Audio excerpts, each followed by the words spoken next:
আসসালামু আলাইকুম রহমতুল্লাহি ওয়া বারাকাতুহু। প্রিয় দর্শক, আওয়ামী লীগ আবারও তাদের পুরনো খেলায় মেতে উঠেছে। আওয়ামী লীগ আবারও তাদের সেই পুরনো চাল চালতেছে আমেরিকায় বসে। আর সেই চাল চালতেছে বাংলাদেশের যিনি ফ্যাসিস্ট সরকার ছিলেন তার ছেলে সজীব ওয়াজেদ জয়, অর্থাৎ শেখ হাসিনার ছেলে সজীব ওয়াজেদ জয়। সে আমেরিকায় বসে আবারও বাংলাদেশের বিরুদ্ধে সে লবিং নিয়োগ করেছে। আবারও সে পুরনো খেলায় তারা মারতেছে।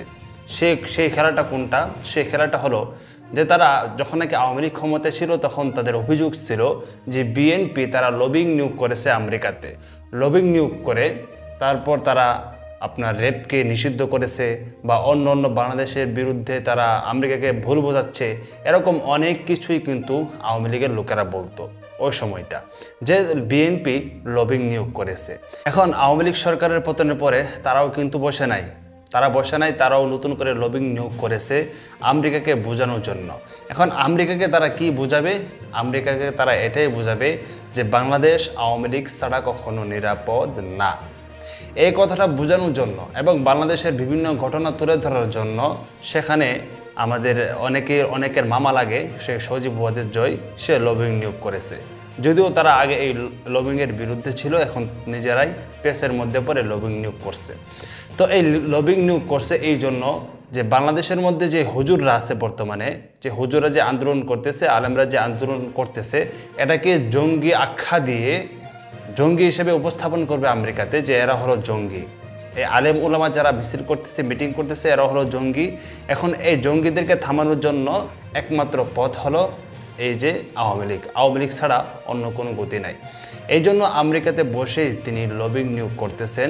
প্রায় $2 লক্ষ অলরেডি সে লবিং গ্রুপের কাছে দিয়ে দিয়েছে, যাতে করে সে বাংলাদেশের বিরুদ্ধে, আলেম ওলামাদের বিরুদ্ধে কাজ করতে পারে খুব ভালো করে। প্রিয় দর্শক, যখন নাকি বাংলাদেশের আওয়ামী লীগ সরকার ক্ষমতায় ছিল ঠিক তখনও কিন্তু বাংলাদেশের মধ্যে বিভিন্ন সময় আমরা দেখেছি সেই জিয়াউল আহসানের সহযোগিতায়, বাংলাদেশ সরকারের সহযোগিতায় বিভিন্ন সময় মাদ্রাসা ছাত্রদেরকে ধরে জঙ্গি উপাধি দিয়ে একটা নাটক সাজাইতো এবং যেটা কিনা তারা আমেরিকাতে পাঠাইতো।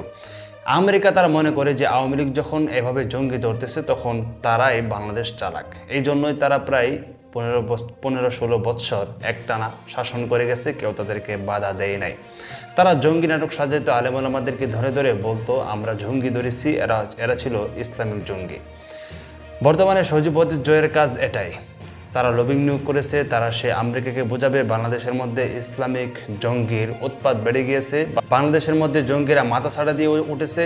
এই জন্য এদেরকে থামানোর জন্য আওয়ামী লীগের খুব প্রয়োজন। আমেরিকা যখন মনে করবে হ্যাঁ আওয়ামী লীগের ঠিকই প্রয়োজন আছে, তখন তারা আওয়ামী লীগকে হয়তো বা ক্ষমতায় বসিয়ে দিবে। এই জন্য তারা লবিং নিয়োগ করতেছে। বাংলাদেশের ইতিহাস পাল্টায়, বাংলাদেশের নতুন নতুন ইতিহাস ঘটে, কিন্তু তাদের পুরনো খেল আর কখনো থামে না। তারা সেই পুরনো খেলায় মেতে উঠেছে আবারও।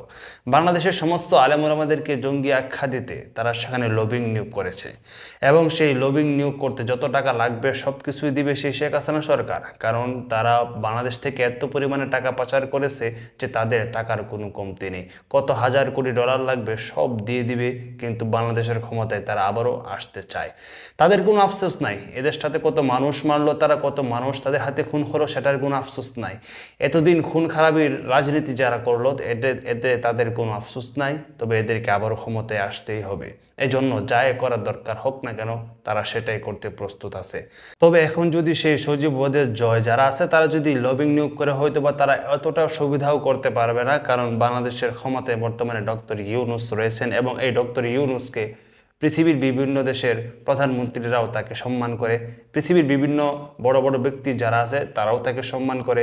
এই জন্য হয়তো বা সজীব ওয়াজেদ জয় তারা এতটা সুবিধা করতে পারবে না এই লবিং নিয়োগ করে। যতদিন পর্যন্ত এই দেশের ডক্টর ইউনূস সরকার আছে ততদিন পর্যন্ত হয়তোবা তারা আগের মতন আর সুবিধা করতে পারবে না। লবিং নিয়োগ করে তারা আর ক্ষমতায় নাও আসতে পারে। প্রিয় দর্শক, ভিডিওটা পর্যন্তই। আসসালামু আলাইকুম রহমতুল্লাহি ওয়া বারাকাতুহু।